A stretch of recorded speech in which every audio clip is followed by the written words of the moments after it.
Today, we're going to be working on something called the dragon dance. And since you're using, your device to do this class, I'm not sure how you're going to want to set up your mat, but you can set it up long ways facing me or sideways like I have mine. It may even be beneficial if you have your device set up kind of catty corner to your mat, because we're going to be flowing back and forth from one end to the other, and you can change it once we get started.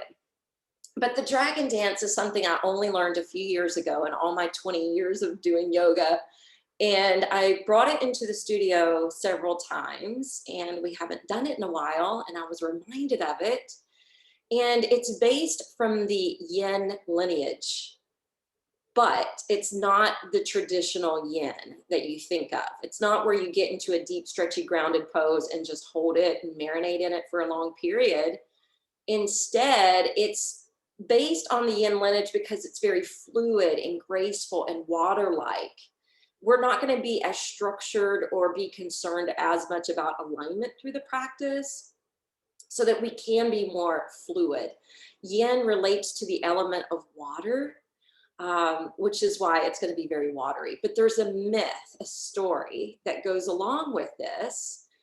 And they say that it's based in kind of the concept of Taoism. And if you know anything about the philosophy of Taoism, it's normally represented by the yin yang symbol, where it's creating the balance of what we consider to be duality between the divine masculine or feminine.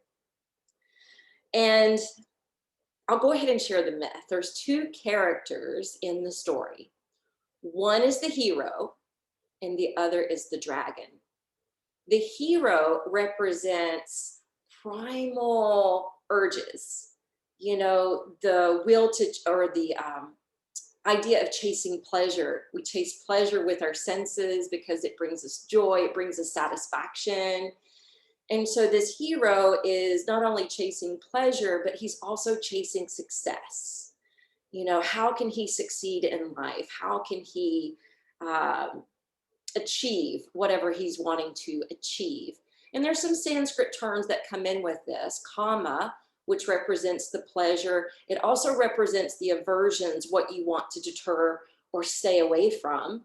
And if you think about that word kama and about pleasure and aversions, you may reference it back to the sutras when it talks about the kleshas. The attachments would be the pleasure, the aversions are two different things mentioned that create suffering in life. And then we have the dragon. And the dragon can represent many different things. One thing is dharma. So dharma is our duty, our purpose, our path in life. But the dragon also represents authority figures, mass media, government, teachers, parents, anything, religion, anything that has rules, laws, dogma, things of that nature. So in the story, between the two characters, the hero is going to slay the dragon, because the dragon, he feels, is oppressing him. It's oppressing his authentic self, the way he wants to live his truth, the fact that he wants to go against the grain or against the society or against the rules. So he's going to slay the dragon, and the dragon at the beginning is asleep. And the dragon starts to wake up, and he realizes there's a threat and that he's in danger. And then there's a battle. There's a battle between the hero and the dragon, right? The dragon wants to stay on top. The hero wants to take over. Now, I'll go ahead and say, in this particular myth, based in the Taoist principle, once they go into that entanglement of the battle, the hero has to face whether or not he's going to actually slay the dragon while they're doing this tango. And there's a shift, there's a change that occurs. And the hero finally decides that he needs to work with the dragon. He mounts the dragon, and the dragon starts to fly. And the two begin to work in unison. So that is like the balance and harmony, right, of the Taoist philosophy. But what I want to share, and this is just my personal take on it, at any point, we can be the hero or we can be the dragon, right? Because there's sometimes where we are the authority figure and we are trying to, set certain boundaries. And at other times, we're the hero and we're following our intuition, or we're trying to stay authentic, or there's a truth or something that may be going against the grain, going against the peer pressure, going against the rules. And personally, I think it's important to play all these roles. Yes, the harmonious union's great if that really is for the betterment, right, of the person or for the whole. But there's also times where the hero does need to rear up and go against what government or authority figures or whoever it may be is trying to do, because it may be trying to take away freedom or whatever, right? At the same time, the hero could be really a bad guy and really trying to be egoic and push his agenda, and the government's coming in, or I'm saying government, but it could be anything, right? Religion, authority figures. The scales of the dragon represent, by the way, all the rules and laws. And it could be that the government's going, no, you're an endangerment to what's happening right now. We need to deal with you. So it could go many different variables, although in this story and what we're going to be playing out, there's going to be a harmonious union where they start to work together. So with that in mind, I have sleeves on because it's cold this morning. I want you, if you have your thumbs covered like I did, to expose your hands. And we're going to be working energetically, just like we always do in yoga, because we're energetic beings composed of energy. And I want you to experience this when you're on the mat. So take your hands and rub them together very vigorously, as if you were like a scout trying to create fire, remembering there's tons of reflex points in the hands and the feet. If you ever go to get reflexology, they obviously do the feet, but you can always ask them to do their hands because they're trained in that too. There's also a lot of reflex points in the ears. So once you've created all this friction, take your hands just slightly apart. And if you're not feeling it with your eyes open, close your eyes.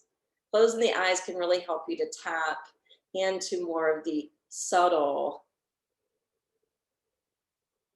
piece of this magnetism between the hands.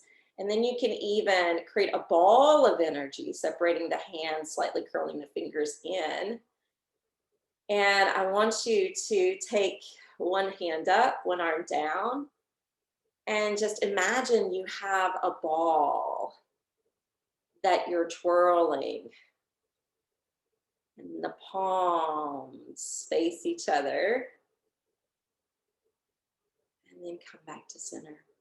See how wide you can take your hands and still feel and connect to that energy being emitted in between. Again, keep the eyes closed if you're not feeling it as pronounced. Usually when we tap in with energy, we experience it first in the hands or feet, right? It's not something we can see, but it can be felt and experienced and even measured according to science. Science shows, it reveals that there is a frequency and emittance of energy that surrounds our whole body. And through yoga, mindfulness, and meditation, we can increase this frequency. So times where you may feel depressed or anxious or in a low vibration, we don't have as much of this emitting from us. But after a yoga practice, it would be really cool to like have one of those photographs of the aura and to see the difference and to see how the energy expands and maybe even changes its color. All right, so let's go to the mat. I'm not planning on using props, even though I have a bolster sitting there. I just have it sitting there in case you want to use it for Shavasana. All right, I'll meet you on the mat.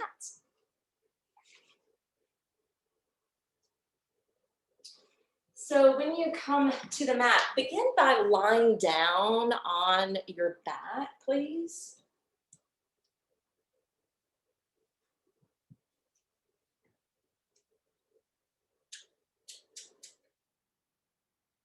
When you roll down to your back, separate your feet about as wide as your sticky mat.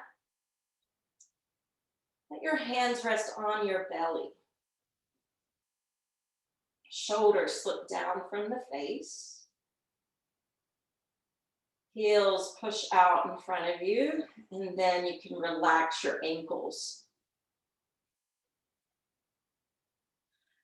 Rest your eyes.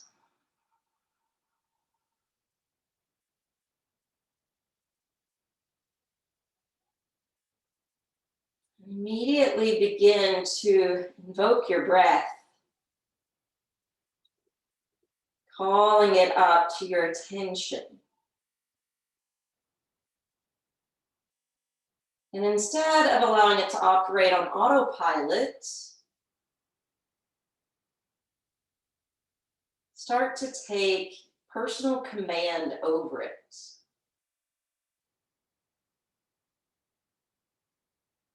Increasing the breath as you inhale, depleting the lungs on the exhale.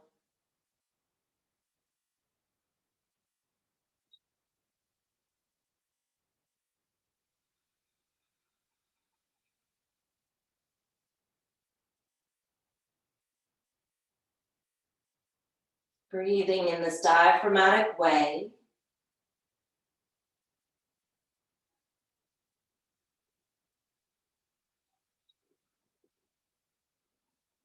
Remembering the breath helps to connect the mind to the body and the body to the soul. The breath being our main portal of energy. What we're working with, what we're increasing through this practice.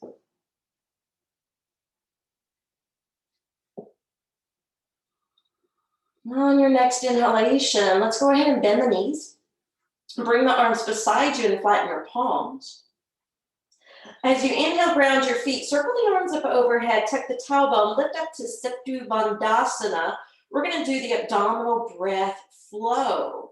Now, as you exhale, start to roll it down. Bring the arms along with you, eventually lifting your head and your feet to curl in like a cannonball. Inhale, flattening the feet, arms overhead. Lifting thighs, hips, abdomen, chest, Setu Bandhasana. And as you exhale, gently roll it down, one vertebra at a time. When the sacrum lands, contract and curl in. Now, when you're coming back up to Setu Bandhasana, I want you to feel the feet really rooting down, the tailbone tucking, the glutes squeezing, the exposure of the belly and chest. And then exhale, roll it down, coming into that cannonball shape. Now, in the dragon dance, we'll eventually flip the dog to wild thing pose. And I want you to feel how wild thing pose later in the practice is going to have the same tucking of the tailbone, the contracting of the glutes to create that heart opening position. Inhale, opening the front of the body, strengthening the back of the body. Exhale to cannonball, strengthening the front of the body, stretching the back of the body. And then go ahead and release back down to the floor. Gently take a hold of your shins, but I don't want you to squeeze them in like you were doing with cannonball. So with cannonball, we were contracting the belly and curling the head up as well as a portion of the tailbone. But now we're trying to keep the low back flat to the floor. If we overly squeeze, it could create some potential strain to the low back, and we're trying to nurture that here. So a little is enough. Maybe getting some compression in the lower belly to aid digestion. Let's take one more breath. Affirming in your mind, I reduce my scattered forces to rise up and away into the sky. When you're ready, gently roll over to one side of your body. Go ahead and prop your way up to tabletop position. When you arrive to tabletop position, stacking the knees below the hips and the hands below the shoulders, make sure the feet separate and are parallel, toes stretching to the back of the mat. We're going to move into cow as we inhale, creating that saddle effect for the back. And as we exhale, we're rounding out the vertebrae to cat stretch. Really puff up high through those shoulder blades. And then inhale, opening the heart and throat. Exhale, rounding it out. Do 3 more, working from your low back. Maneuvering up the vertebrae to the neck.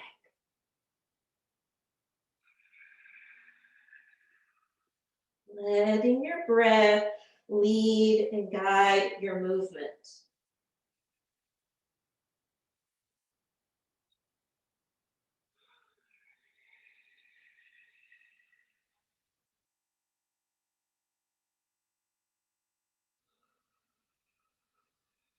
This will be our last one.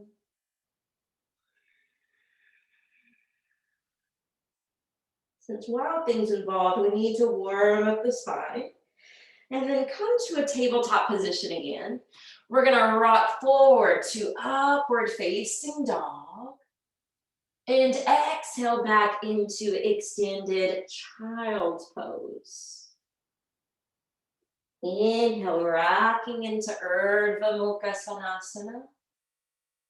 And exhale back to extended Balasana. Let's do one more.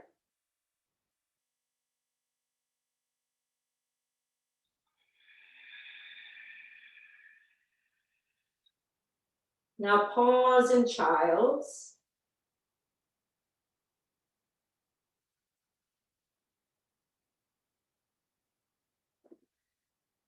So you can see from this story that I shared in the beginning how it could really be applicable at different times in our lives, especially at a big societal, in a big societal way. Like we're experiencing that this past year, and it's continuing through this year.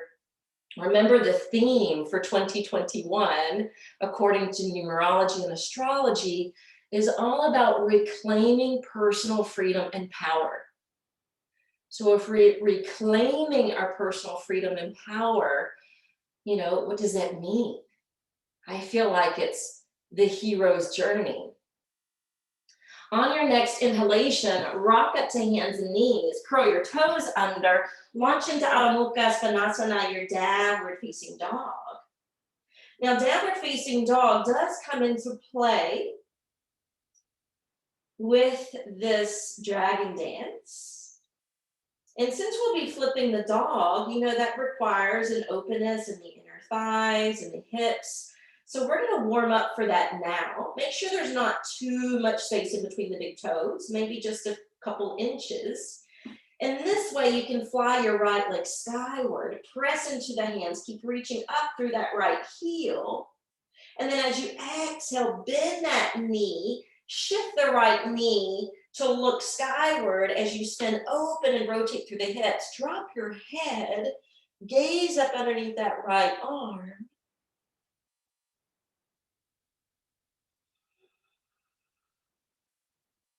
One more breath. From downward scorpion, unroll the hips. Land your right foot close to your left. And then inhale, sail the left leg skyward. Imagine that left leg is like an extension of the tailbone in this Ekapada Adho Mukha Svanasana. Then bend the top leg, dropping the heel towards the buttocks. Then continue to lift the left knee, open out through the hips, slightly rotate to the shoulders, look up underneath that left arm. And sometimes we keep the shoulders even, but now we're actually doing the twist.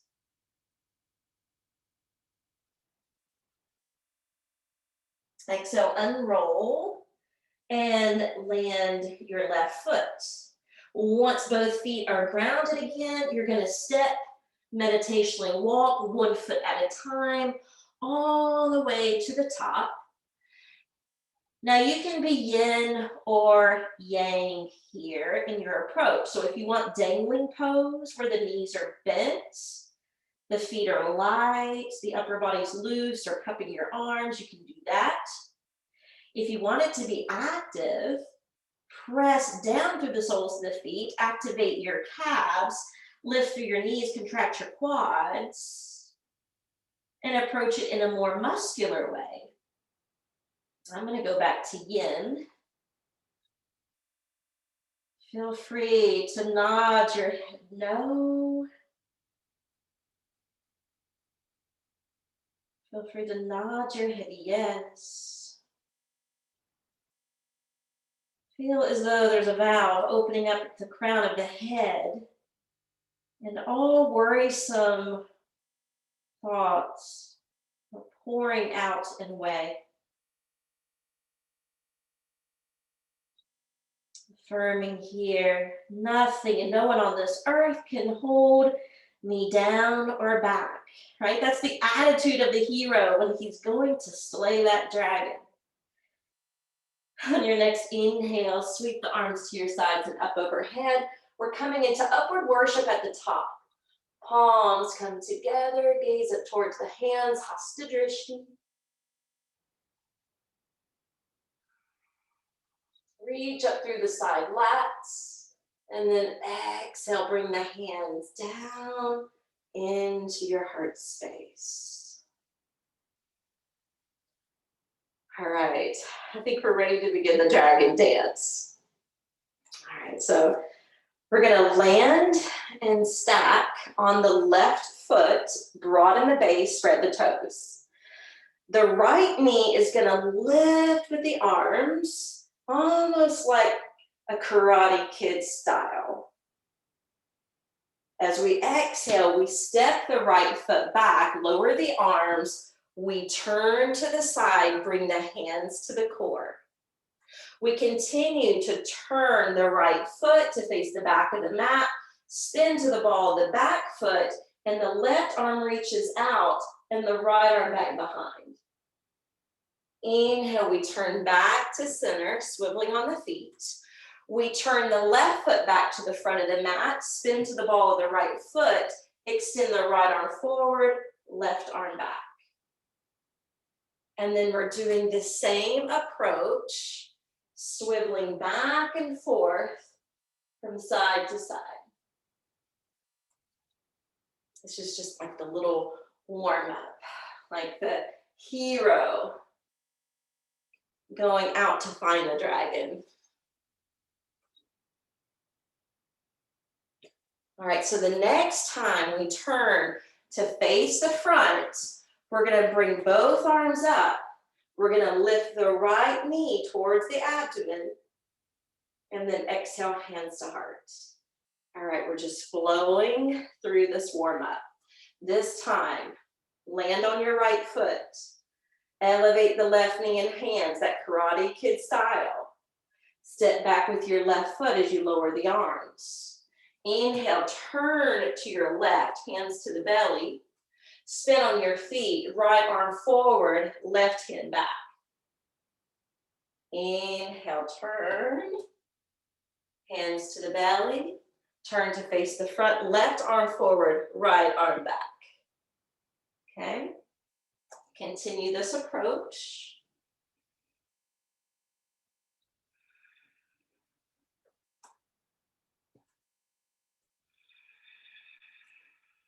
One more back and forth.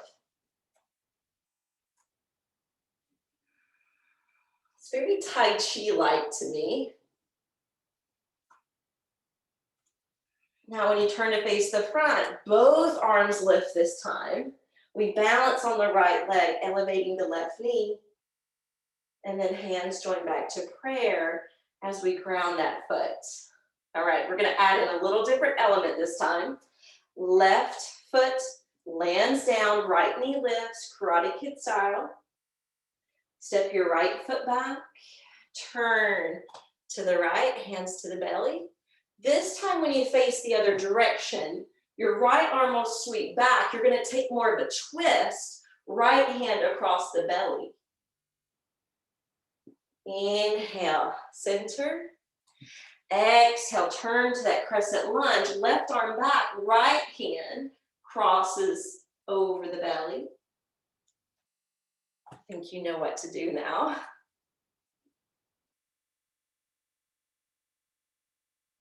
I'm not going to do as many of these. In fact, after you take the twist to your left, unwind from the twist, bring both arms up, right knee up.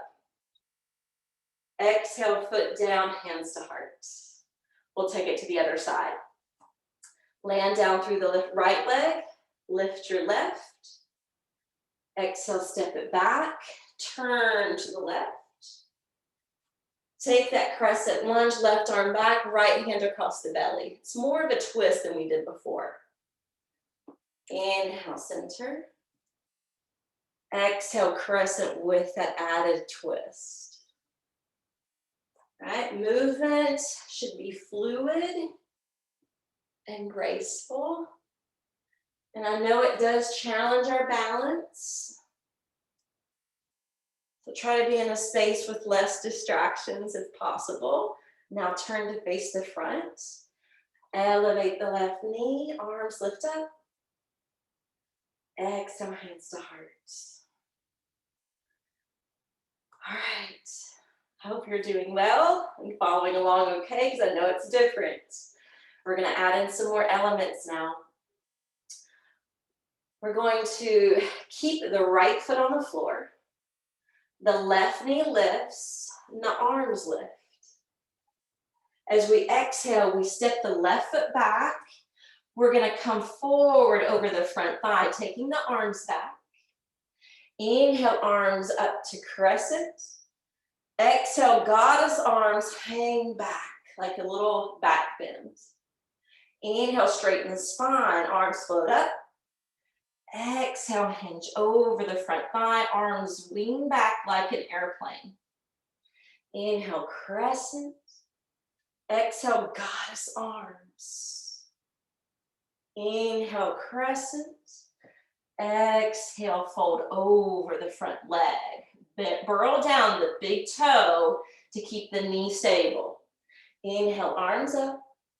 Exhale, hang back, goddess arms. Inhale up. And now exhale, bring your hands down to the floor. Heel toe the right foot over a smidge so the hands can go underneath the shoulders, kind of like our lizard pose. But this is representative of the dragon. So we're going to bend the arms, hunker down like chaturanga, turn your face to the right. And then inhale, straighten your arms, bring the head back in alignment with the vertebrae and look forward. Exhale, like chaturanga, turning your face to the right, and inhale, rocking back up. Do this a couple more times.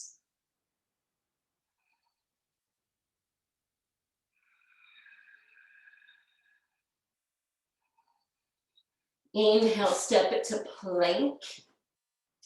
Exhaling, Adho Mukha Svanasana, downward facing dog. From Adho Mukha Svanasana, inhale, you're going to lift your left leg up. And as you exhale, step that foot all the way through between the hands. We're going to turn the back foot, turn the left foot to be catty-cornered like Skandasana, except we lift the arms overhead. We circle to the back of the mat.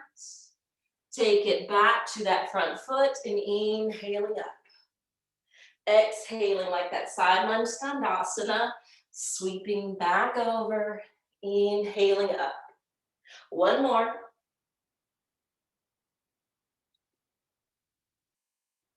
Good. Then we turn to the back of the mat. The hands come down to the inside of that foot.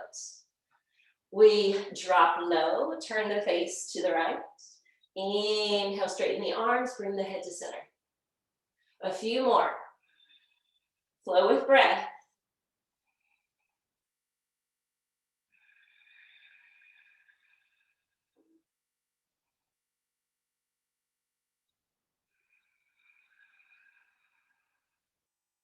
Inhale up. Heel toe the right foot over.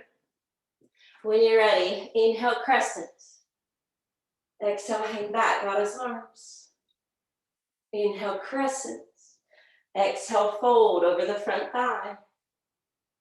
Same sequence we did earlier. Inhale up. Exhale, hang back, goddess arms. Inhale up. Exhale, fold over. We'll do one more sequence.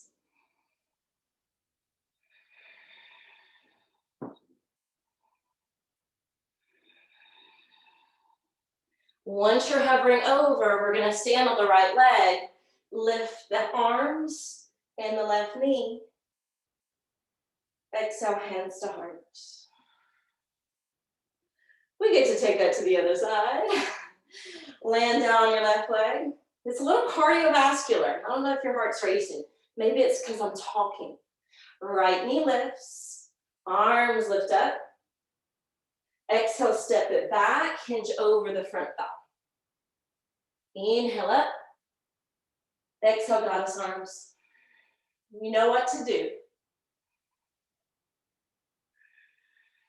Let your breath guide the dance.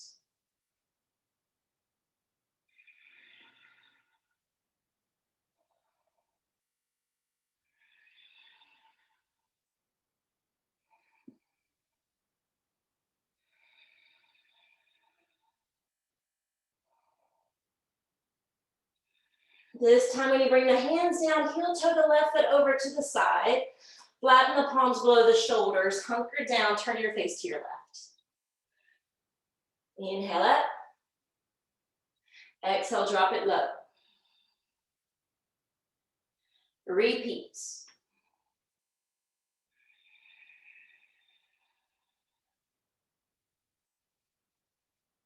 Last one. Inhale when you come up. Step back with your left foot. From the left foot, stepping back to plank, push back to Adho Mukha Svanasana, downward facing dog. When you're ready, inhale, lift the left leg. Exhale, step it forward between the hands. Plant your back foot, turn your left toes towards the corner. When you're ready, sweep it up. Round it over. Surf across the mat. And continue.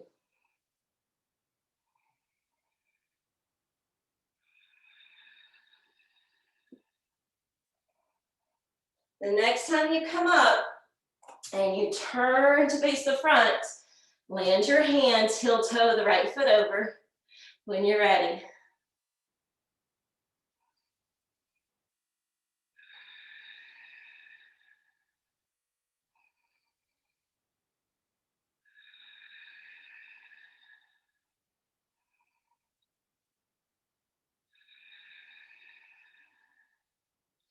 Inhale up, heel toe that right foot back to center, coming up to crescent, hang back.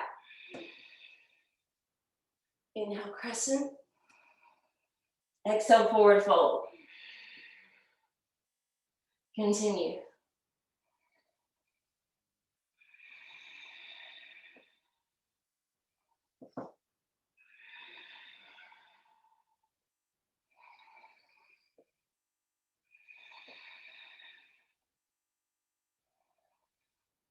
This time, we're going to come forward and up with the left knee.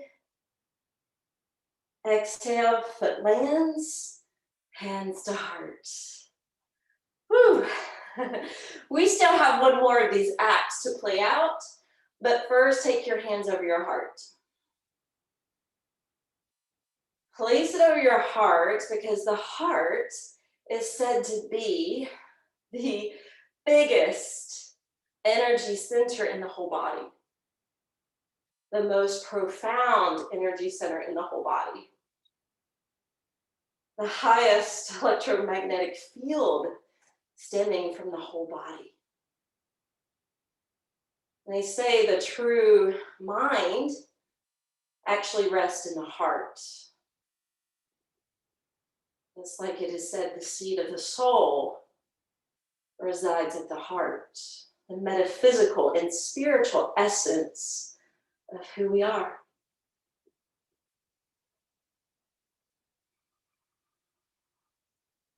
And this should be our inner compass, whether or not we're the dragon or the hero in the story.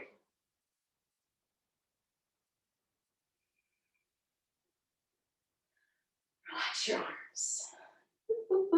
Now we're ready to piece a few more postures into the mix of this dance, including Wild Thing and that downward scorpion. All right, so let's begin. We'll start lifting the arms and the left knee. This time on the exhale, we're taking airplane pose similar to Warrior 3. Now, usually in Warrior 3, we square the hips and push back through the heel. I'm okay if you're creating more of that dragon-like tail by pointing the toes. And then if you want to flap your arms,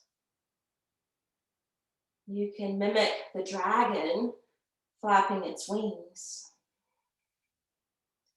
Set your drishti for more focus. As we exhale, we land down, heel toe the right foot over. We're coming back into those little push-ups from this dragon or lizard position. Let's just do 3.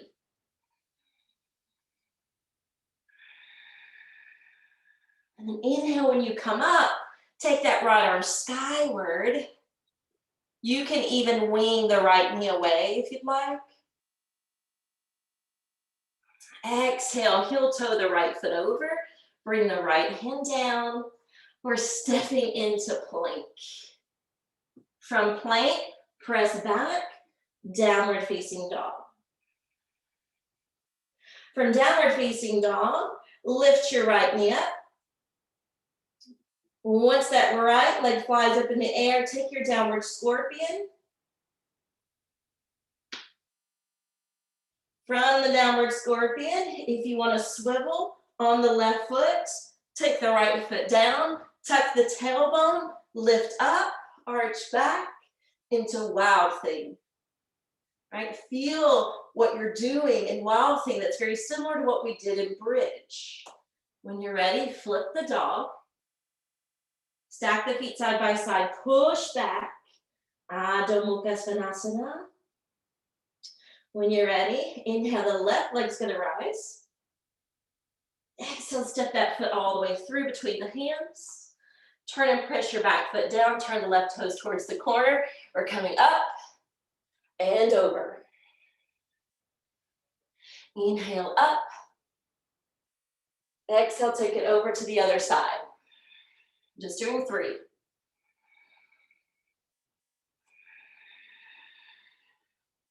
Inhale up, take it to the back side of your mat.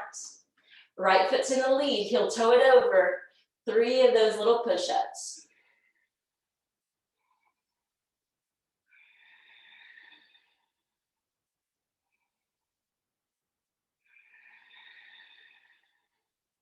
When you come up, feel free to reach that right arm skyward.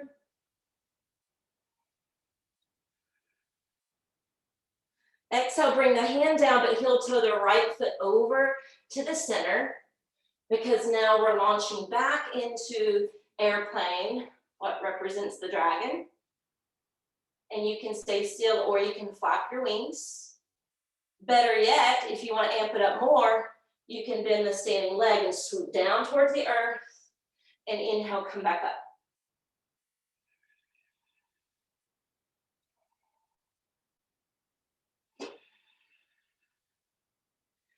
And then this time when we come up, left knee lifts, arms reach up.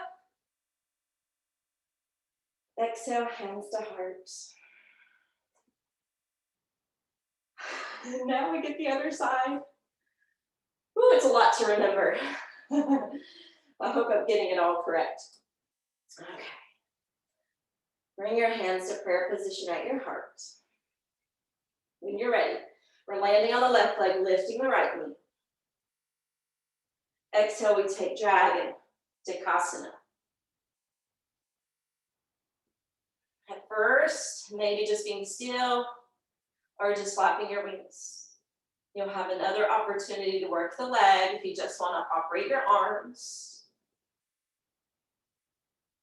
Exhale, step back with your right foot, heel toe the left foot over that low chaturanga with that hip stretch. 2 more.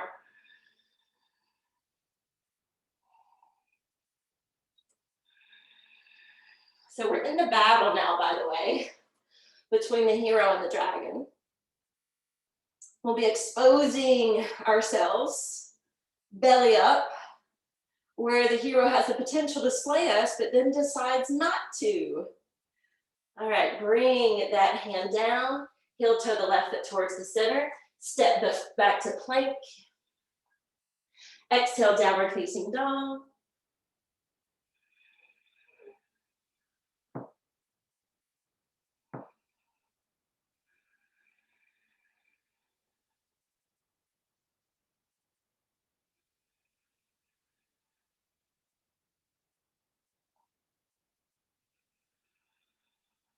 Inhale, take the left leg up. Exhale, take downward scorpion. When you're ready, swivel on the right foot, just send the left foot back behind, tuck, expose, open up, belly up towards the heavens. Wild thing.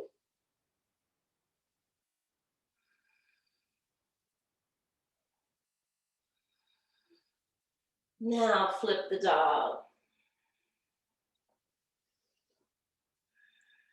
Pause here in downward facing dog and breathe.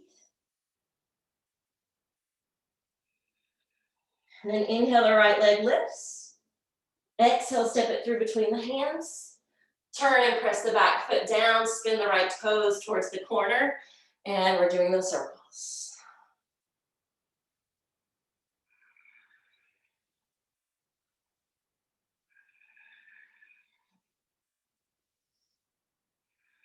After this last one, we spin around to the front. Left foot, heel toes over to the side. Turn the face to the left. 3 of these.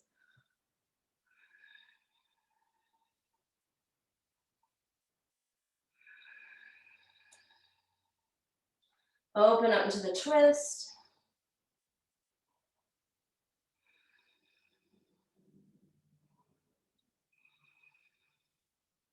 Bring the hand down, but bring the foot in between the hands, because now we're launching back up. If you want to flap your wings, and if you want to scoop low towards the earth, and then inhale, pump back up, you can add in that additional challenge.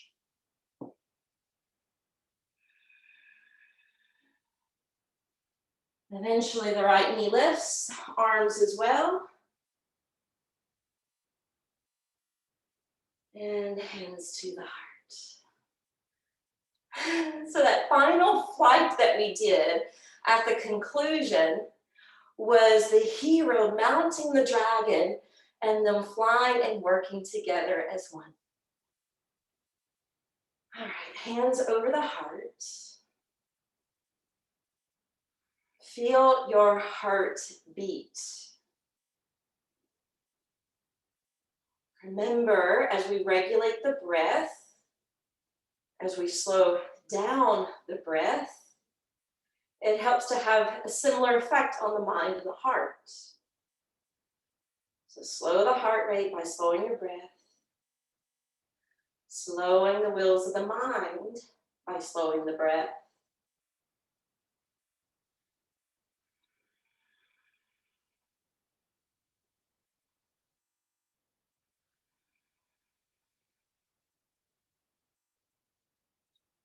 All right, open your eyes. We'll separate the feet as wide as the sticky mat.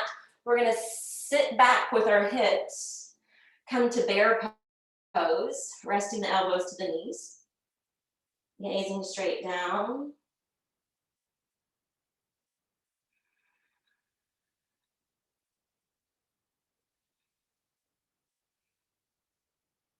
Sink the fingertips to the floor, turn the toes out, drop the tailbone down, come to Malasana squat. If your knees can't handle the squat, come on down to the floor, like you're prepping for tortoise pose. And I'll go ahead and show you that now in case you need that alternative. It's where you sit. The feet, the knees are the same as squat. You're basically doing it here or head to prayer hands.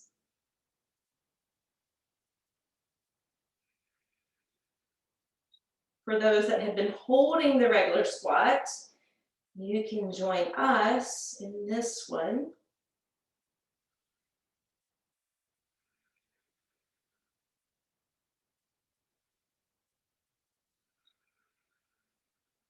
Lift the head up.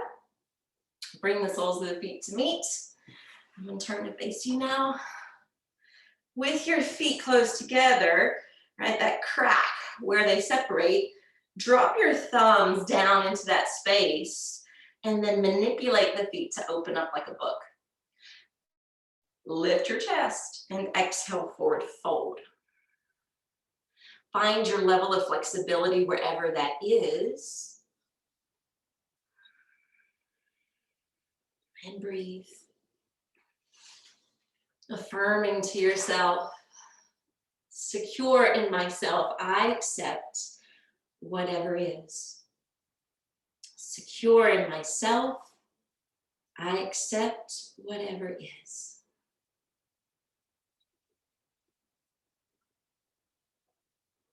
If you want to tie that into what we're, kind of studying today or considering today, right? The authority figures sometimes have to accept the fact that the rules or the laws need to change or need to be amended in order to flow with current times.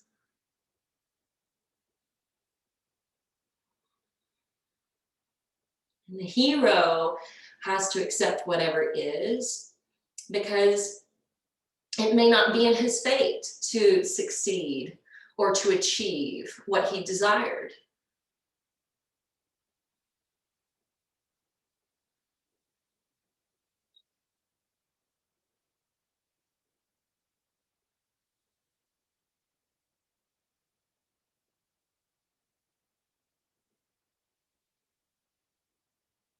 On your next in breath, let's go ahead and rise up to the top. When you rise up to the top, the left leg's gonna straighten out and the right knee will lift. You're gonna press down through the left thigh bone and out through the left heel. The right foot is gonna stay stacked and the left arm's gonna wrap around it. So the right arm's gonna lift up to help to elongate the vertebrae, and then the hand descends to the floor behind you and you rotate around to the right.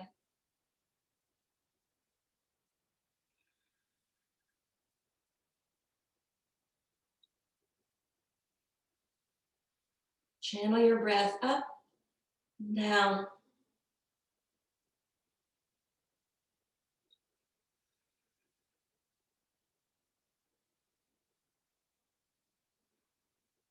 Exhale, unwind. Right leg out, left knee bends. Push down to the right thigh bone and out through the right heel. Hug that knee in, but uplift your left hand. Take it to the floor behind you on the exhale and keep winding into your twist.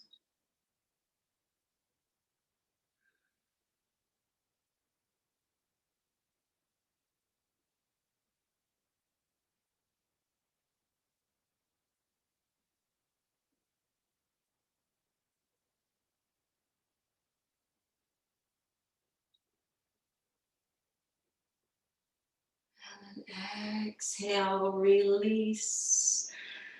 And we are ready for Shavasana. If you take the bolster under your knees, then you can roll back. And you can use toss pillows or a bed pillow if you don't have a bolster at home. You can also turn it up under the knees if you need a little bit more support for your low back. Let your palms flip open. And if you feel like you need to ground down again, your hands can rest on your stomach.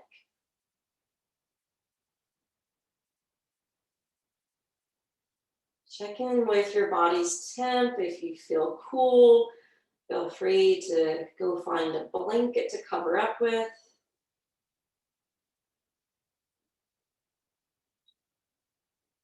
And before you drift away into relaxation, I want to share with you a story regarding the Buddha. Sometimes the story of the Buddha will be mentioned if you are looking for commentary or things about the dragon dance. So the story goes that, Buddha was born Prince Siddhartha. He was born into riches and wealth, into a royal family, and lived most of his life in the palace. And when he became a young man, he had been completely sheltered. He decided to leave the palace grounds, and he went out amongst the lay people in the village, and he discovered sickness and disease. He discovered suffering and death. He was concerned, he was bewildered. He had never been exposed to this before. And so he did not return to the palace. Instead, he started to do disciplined practices like yoga and meditation. He decided to become a renunciate. He decided to leave all the riches behind. And at one point, when he was sitting underneath the Bodhi tree, the story goes that something called Mara, which represents the shadow, reminds me of the story of Jesus going away from the multitude and being tempted by Satan. Buddha was tempted by Mara, this great shadow. 3 beautiful ladies were brought to him representing lust, fulfillment, regret. This is the representation of pleasure and aversions. But the Buddha didn't react, he didn't respond, he stayed calm, he stayed serene, he stayed centered. And then Mara, the shadow, got frustrated. Mara decided, I'm going to send a whole army to intimidate him. So the army came to intimidate the Buddha. And the Buddha sat calm, serene, and centered. He didn't react, didn't respond.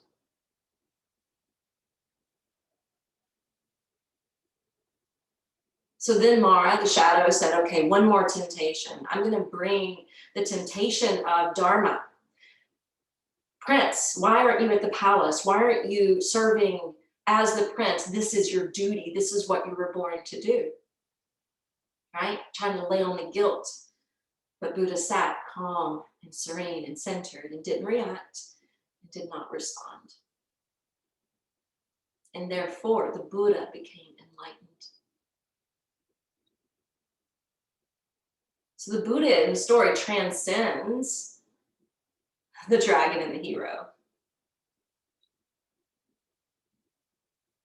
So what I want you to do during your relaxation time, I want you to maybe be contemplative. Is there something occurring in society, in our culture, or something that's happening personally inside of you where you're feeling like the hero or the dragon? Is it something worth fighting for, going to battle about? Or is it something that you can succumb to? Is it something that you could comply with? Is it something you could compromise in some way? Only you know the answer. Only you know what's going to be fulfilling. Only you know if it's about expression or if it's about submission or if it's about expansion. So you can sit with that without being overly analytical. Or if you want to wipe all that away from your mind and not think about it at all, just use your breath as your way to take you towards that sweet space between any percolating thoughts or feelings. Practice this now.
Mindfulness bell. That's wrong.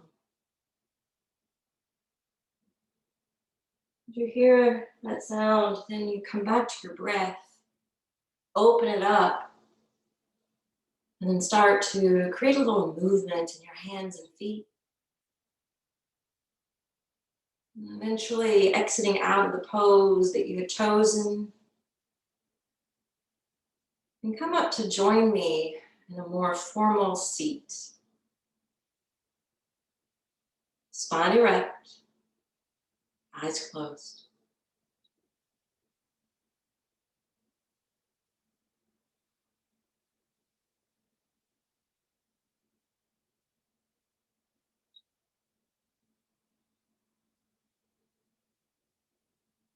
Join your palms together.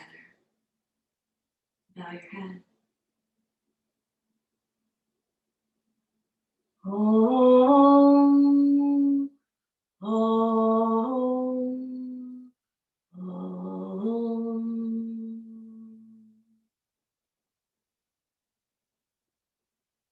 My soul recognizes your soul, and I appreciate you joining me for the dragon dance today. May you all be well. Namaste.